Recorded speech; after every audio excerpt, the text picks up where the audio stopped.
நீங்கள் பார்த்து கொண்டிருப்பது உங்கள் கம்ஃபர்டர் டிஜிட்டல் சேனல், உங்கள் மெய்யான தேற்றரவாளர். Subscribe to Jesus Redeems YouTube channel and click the notification bell. Watch Jesus Redeems programs in Tamil, Hindi and Kannada languages in Comforter Digital TV.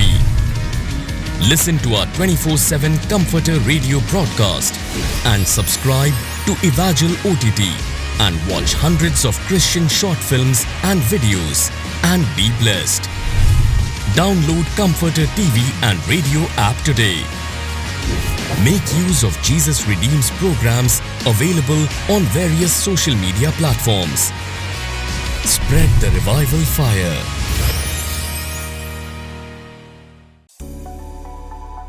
Nalumavadi தேவனுடைய கூடாரத்தில் அமைந்துள்ள பரலோக ஆராதனை மையத்தில் துதி ஆராதனை நேரலையில் உம்மை ஆராதிக்கின்றோம், ஆராதிக்கின்றோம்.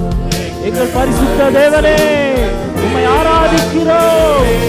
கரங்களை உயர்த்தி வாரந்தோறும் வியாழக்கிழமை இரவு 7 மணி முதல் 8 மணி வரை நமது கம்ஃபர்டர் டிஜிட்டல் சேனல் மற்றும் இயேசு விடுவிக்கிறார் அனைத்து சமூக வலைத்தளங்கள் வாயிலாக நேரலையில் நமது தேவனை ஆராதிக்க வாருங்கள். உங்களை அன்புடன் அழைக்கும் சகோதரர் மோகன் சி லாசரஸ் அவர்கள். தொடர்புக்கு 0449353535.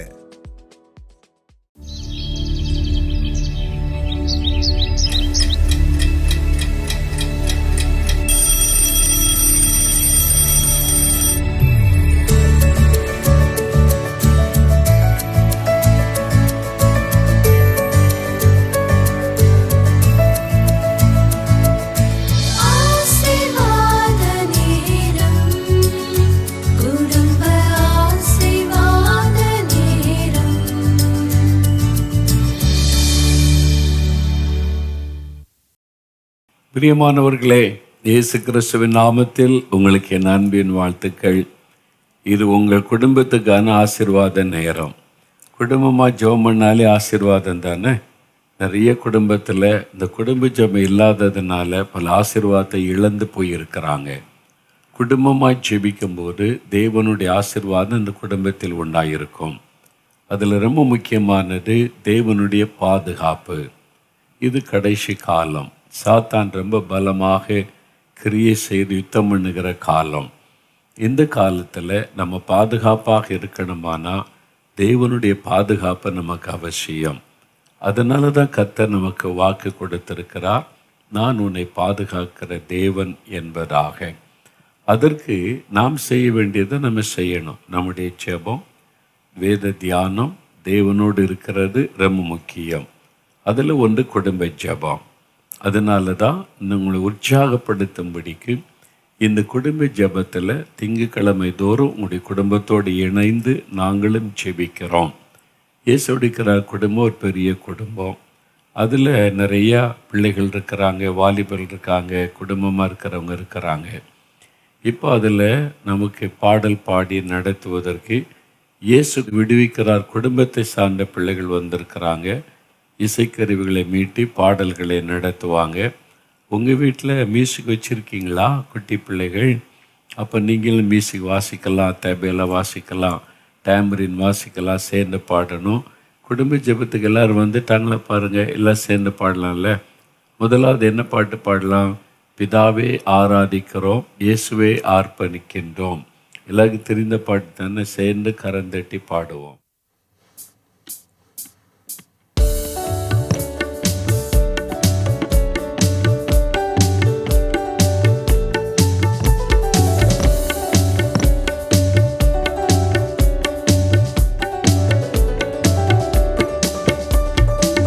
பிதாவே ஆராதிக்கின்றோம், இயேசுவே ஆர்ப்பரிக்கின்றோம். பிதாவே ஆராதிக்கின்றோம், இயேசுவே ஆர்ப்பரிக்கின்றோம். ஆவியானவரே அன்பு செய்கின்றோம்,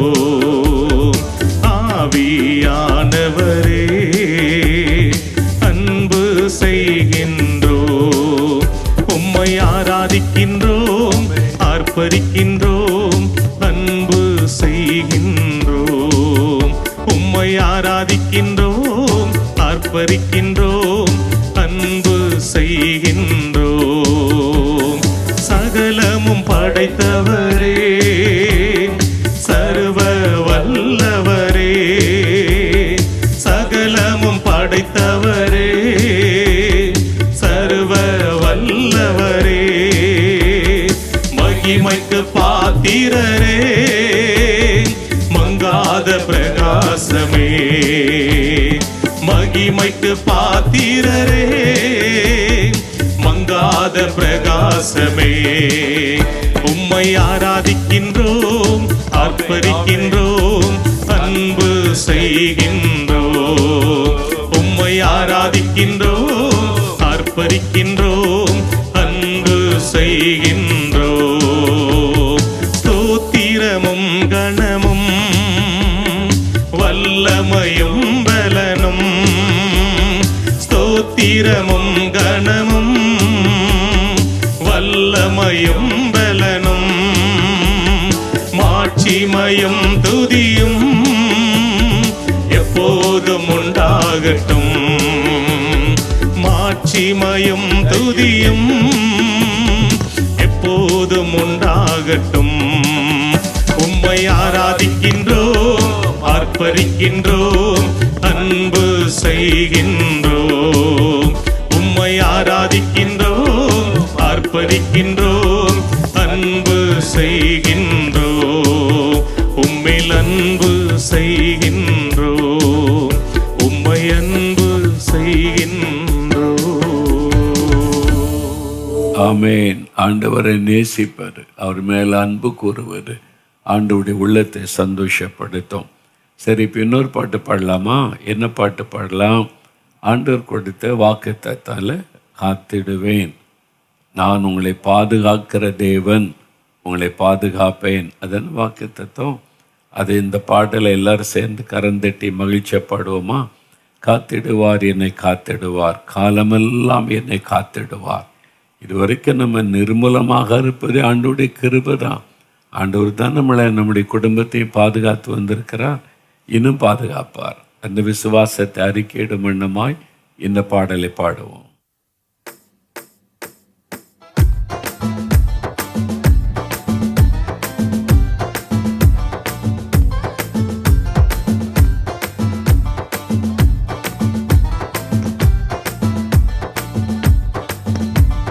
காத்திடுவார், என்னை காத்திடுவார், காலமெல்லாம் என்னை காத்திடுவார். கலங்கிட மாட்டேன், நான் கலங்கிட மாட்டேன், கடைசி வரை என்னை காத்திடுவார். காத்திடுவார், என்னை காத்திடுவார், காலமெல்லாம் என்னை காத்திடுவார். கலங்கிட மாட்டேன், நான் கலங்கிட மாட்டேன், கடைசி வரை என்னை காத்திடுவார். அல்லேலூயா, அல்லேலூயா, என் இயேசுவுக்கு அல்லேலூயா. ஸ்தோத்திரமே, ஸ்தோத்திரமே, என் இயேசுவுக்கு ஸ்தோத்திரமே. அல்லேலூயா, அல்லேலூயா, என் இயேசுவுக்கு அல்லேலூயா.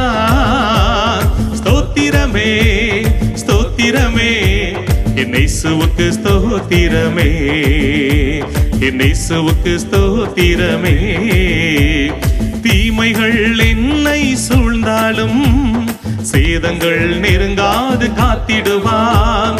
தீயவன் நம்புகள் எய்திட்டாலும் அக்கினி மதிலாக காத்திடுவான். தீமைகள் என்னை சூழ்ந்தாலும் சேதங்கள் நெருங்காது காத்திடுவான். தீயவன் நம்புகள் எய்திட்டாலும் அக்கினி மதிலாக காத்திடுவார். அல்லேலூயா, அல்லேலூயா, என் இயேசுவுக்கு அல்லேலூயா.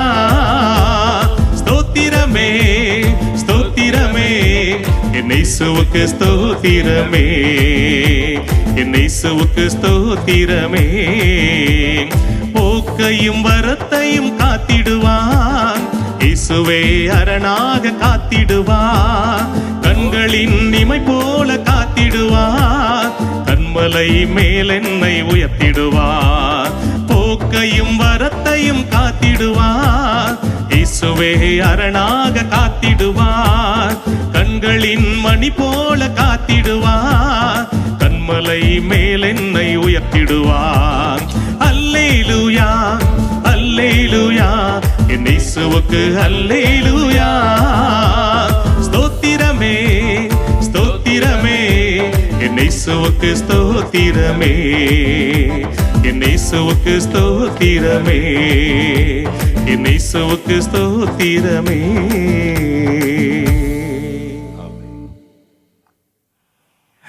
நாம் இந்த பாடலை பாடும்போது அந்த வாக்கு தத்தத்தை விசுவாசித்து அதை அறிக்கையிட்டு பாடுகிறோம்.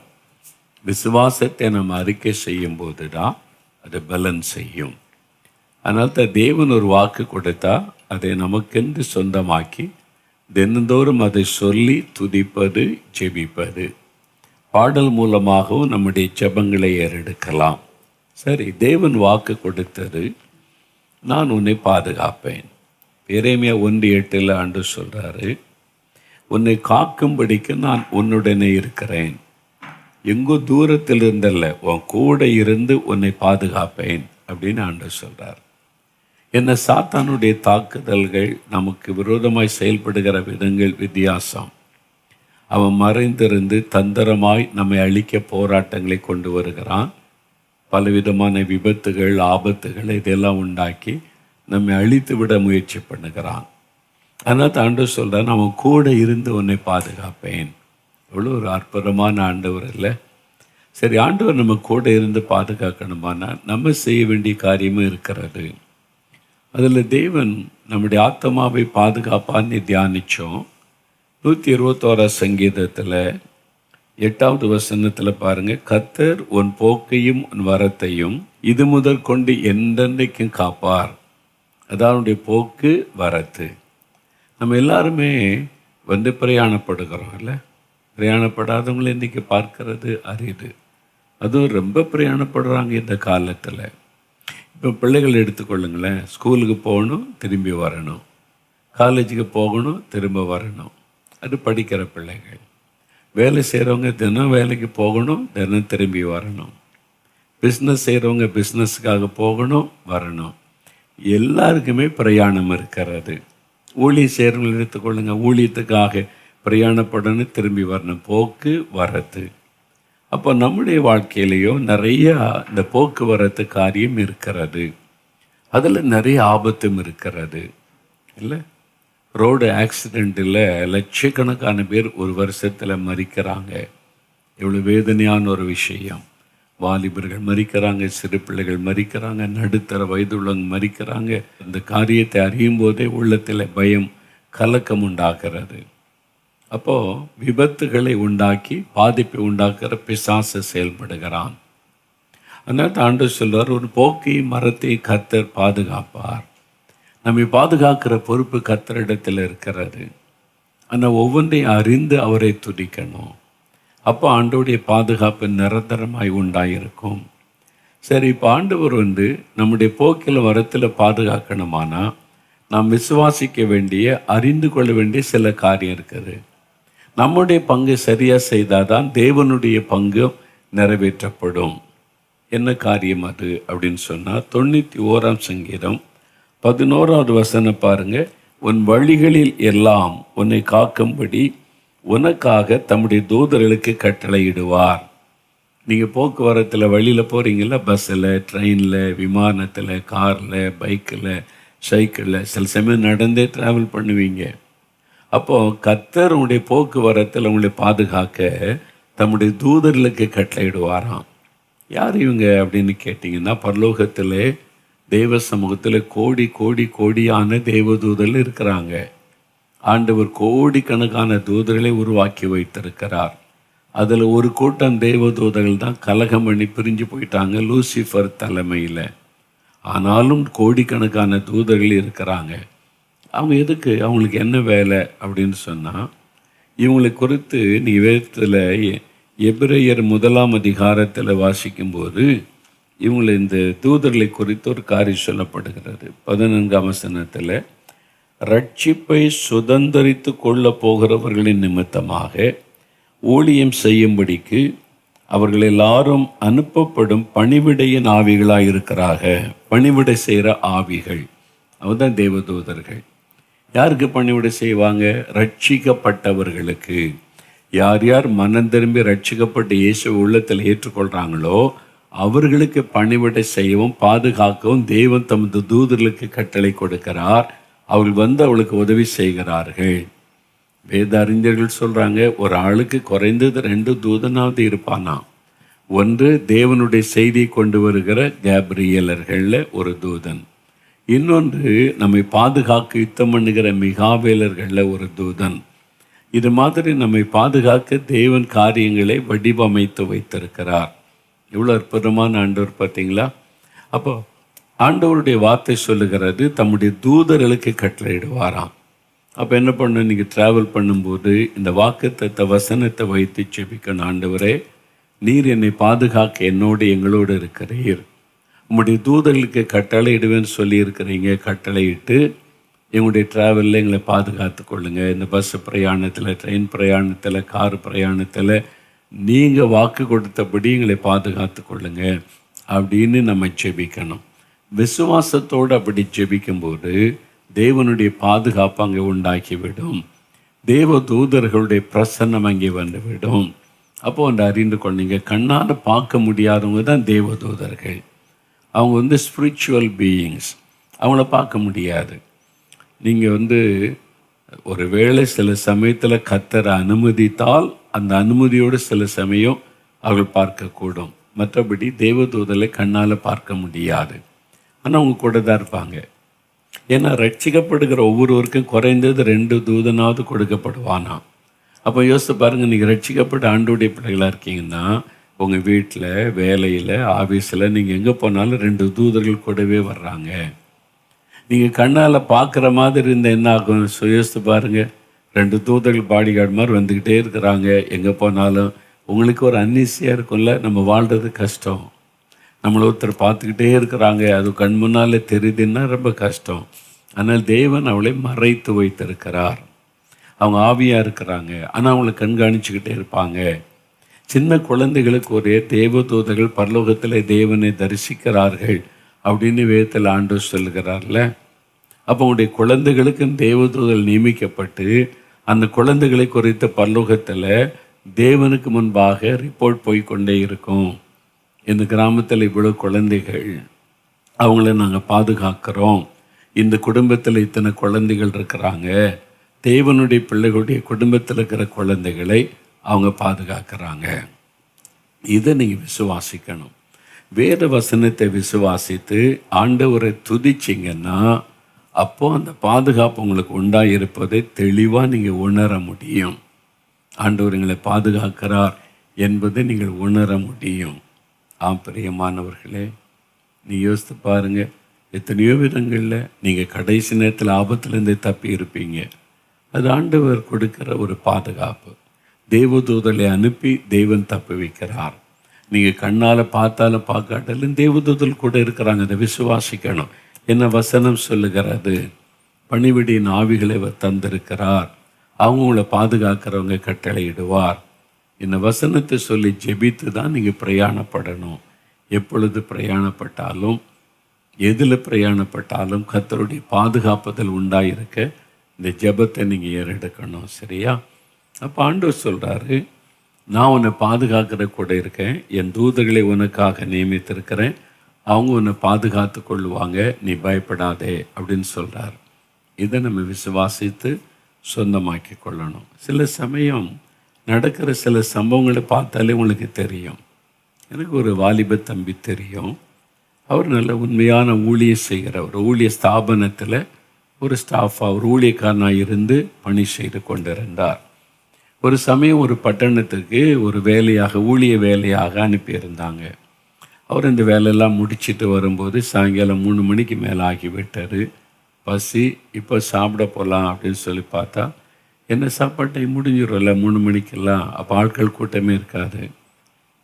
இவர் பார்த்தார், ஒரு பஸ் ஸ்டாண்ட் ஏத்தாப்பில் ஹோட்டலில் ஃப்ரீயாக இருக்கு சாப்பிட்லான்னு. அங்கே 1-2 பேர் இருந்தாங்க. இவர் உள்ளே போனார். அப்போ சாப்பாடு இருக்கான்னு கேட்டு அவர் உட்காந்து சாப்பிட ஆரம்பித்தார். திடீரென்று டம் டம்னு சத்தம் கேட்டுச்சு. அவர் இருந்த அந்த ஹோட்டல் பில்டிங் ரொம்ப ஓல்டு, ரொம்ப பழமையானதா. அங்கங்கே கீரெல்லாம் விழுந்திருந்தது. அதை இடிந்த நொறுங்கி கீழே விழுகிறாரு. அவ்வளோதான். அப்போ அதில் அகப்பட்டு கொண்டு எல்லாரும் இறந்துருவாங்கல்ல. இந்த தேவனுடைய ஊழியக்காரரும் உள்ள இருக்கிறாரு. அது அப்படியே நொறுங்கி விழுந்தது. அவ்வளோதான். மடமடன்னு சத்தம் கடிச்சு எல்லாம் ஓடி வந்து பார்த்தாங்க.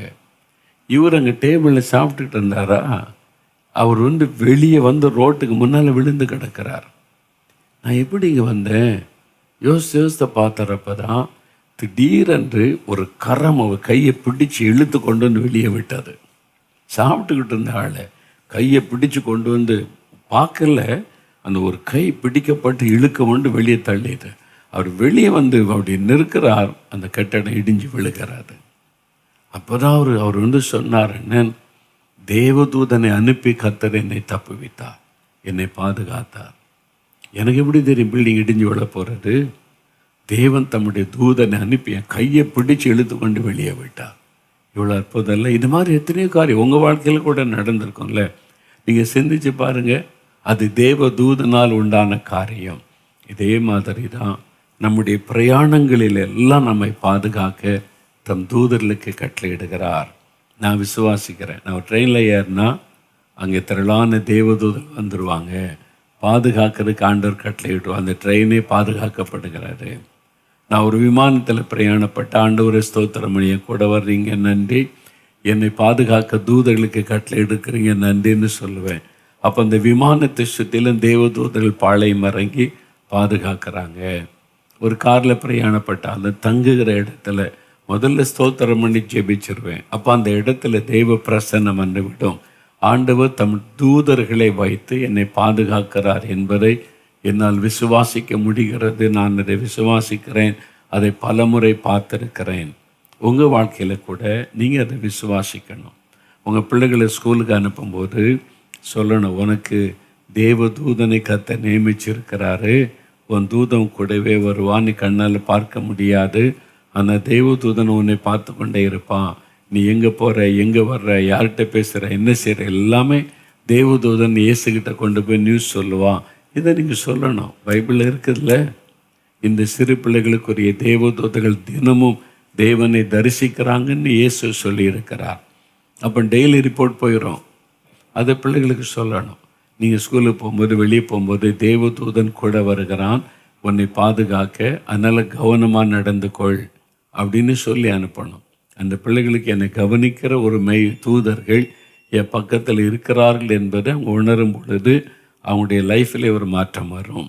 அப்போ நம்ம வாழ்க்கையில கூட தேவன் நம்மை பாதுகாக்கிறார். தூதர்களை வைத்து பாதுகாக்கிறார். போக்குவரத்தை பாதுகாக்கிறார். ஆண்டவரை துதித்து ஜெபிக்கலாமா? இப்போ எல்லாரும் முழங்கால் படியிட்டு, ஆண்டவரை எனக்காக நீர் நியமித்திருக்கிற தேவ தூதர்களுக்காக ஸ்தோத்திரம்னு சொல்லி ஆண்டவரை துதிக்கணும்.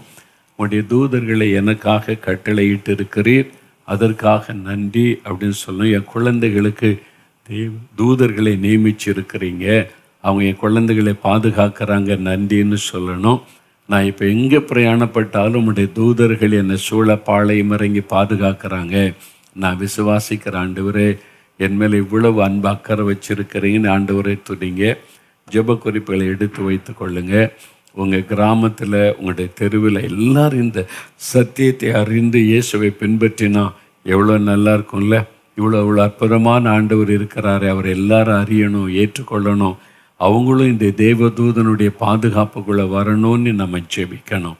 அப்படியே ஜெபம் பண்ணுங்க. கருத்து, ஆண்டவரே எங்களுக்காக நீர் ஆயத்தப்படுத்தி வைத்திருக்கிற தேவ தூதர்களுக்காக ஸ்தோத்திரப்பா. எங்கள் குழந்தைகளை பாதுகாக்க தூதர்களை நீங்கள் வச்சிருக்கிறீங்க. எங்கள் குடும்பத்தை, எங்களுடைய பிரயாணத்தில், எங்களுடைய வாகனத்தை பாதுகாக்க தேவ தூதர்களுக்கு கட்டளை கொடுத்திருக்கிறீங்க. இரவும் பகலும் எங்களை பாதுகாக்கிற தேவ தூதர்களை தந்ததற்காக ஸ்தோத்திரம். இப்பொழுதும் தகப்பனே, மனதாரமை துதித்து எங்களுடைய பிள்ளைகளை எல்லாம் உடைய பாதுகாப்புகளை புகழ்கிறோம். எங்கள் வீடு, எங்களுடைய சொத்துக்கள், எங்களுடைய உடைமைகள், எங்களுடைய வாகனங்கள் எல்லாவற்றையும் உம்முடைய பாதுகாப்புக்குள் ஒப்பு கொடுக்கிறோம். நீர் பாதுகாத்து கொள்ளுங்க. உம்முடைய தூதர்களுக்கு கட்டளையிடுங்க. உங்களுடைய பிரசன்னை எப்பொழுதும் கூட இருக்கட்டும். எங்களுக்கு மாத்திரம் இல்லப்பா, இந்த தெருவில், இந்த கிராமத்தில், இந்த பட்டணத்தில் எல்லாருமே இந்த சத்தியத்தை அறியணுமே, அவங்க விளங்கி கொள்ளணுமே, அவங்களும் இந்த ஆசீர்வாதத்தை அனுபவிக்கணுமே. அவருடைய கண்கள் திறக்கப்படட்டும், உம்மை அறிந்து கொள்ளட்டும், ஒரு மனம் திரும்புதல் அவளுக்குள்ளே உண்டாகட்டும் என்று ஜெபிக்கிறோம். ஆண்டவர் தொடுகிறதற்காக, அவளை ரட்சிக்கிறதற்காக உமக்கு ஸ்தோத்திரம் ஆண்டவரே. இப்பொழுதும் தகப்பனே, எங்களுடைய ஜெப விண்ணப்பங்களை உம்முடைய பாதத்தில் நாங்கள் வைக்கிறோம். இந்த காரியத்தில் அற்புதம் செய்யுங்க. இந்த பிரயாணத்தில் பாதுகாத்து கொள்ளுங்க. இந்த தடைகளை மாற்றி காரியத்தை வாய்க்க பண்ணுங்க. என் பண தேவைகளை சந்திங்க. இயேசு கிறிஸ்துவின் நாமத்தில் அற்புதம் நடப்பதாக. இயேசு கிறிஸ்துவின் நாமத்தில் ஆசீர்வாதம் உண்டாவதாக. இயேசு கிறிஸ்துவின் நாமத்தில் நீர் அருளி செய்த தேவ தூதர்களுக்காக ஸ்தோத்திரம், ஸ்தோத்திரம் என்று உம்மை துதிக்கிறோம். எல்லா மகிமை உமக்கு செலுத்துகிறோம். இயேசு கிறிஸ்துவின் நாமத்தில் ஜெபிக்கிறோம் பிதாவே. ஆமேன், ஆமேன். பிரியமானவர்களே, ஆண்டவர் ஜெபத்தை கேட்டிருக்கிறார். இப்போ என்ன செய்யணும்? நீங்கள் தினம் ஆண்டவரை துதித்து ஜெபிக்கும் போது எங்கள் வீட்டை சுற்றிலும் பாதுகாக்க தூதர்களை வச்சிருக்கிறீங்க. நான் பிரயாணப்படும் பொழுதெல்லாம் என் கூட தூதர்கள் வர்றாங்க, ஸ்தோத்திரம். அப்படி துதித்து ஜெபித்து விட்டு தான் நீங்கள் பிரயாணப்படணும். உங்களுடைய பிள்ளைகளை வெளியே அனுப்பும் போதும் அந்த வசனத்தை சொல்லி ஜெபித்து தான் அனுப்பணும். அப்போ கர்த்தருடைய பாதுகாப்பு உண்டாயிருக்கும். ஆமென். எங்கள் குடும்பம், எங்கள் குடும்பம், எங்கள் குடும்பம், இயேசுவின் குடும்பம், மகிழ்ச்சியான குடும்பம், ஆசீர்வாதமான குடும்பம். This program is sponsored by Mr. Ratnaraj and Mrs. Celine, Coimbatore. சங்கீதம் 3:3 படி, கர்த்தரே உங்களுக்கு கேடகமும் மகிமையும் உங்கள் தலையை உயர்த்துகிறவருமாய் இருப்பாராக. Sister Mary Magdalene and family, Kanyakumari. 1 Samuel 12:16 படி, கர்த்தர் உங்கள் கண்களுக்கு முன்பாக செய்யும் பெரிய காரியத்தை நின்று பாருங்கள்.